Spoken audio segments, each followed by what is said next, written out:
All right, so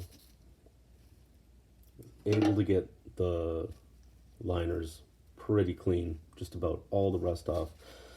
So I'm taking again a piece of 2000 grit sandpaper here, and we're just gonna gently, just with like my thumb, gentle pressure, go around the edge of these liners and just get out any burrs or any little rough patches out.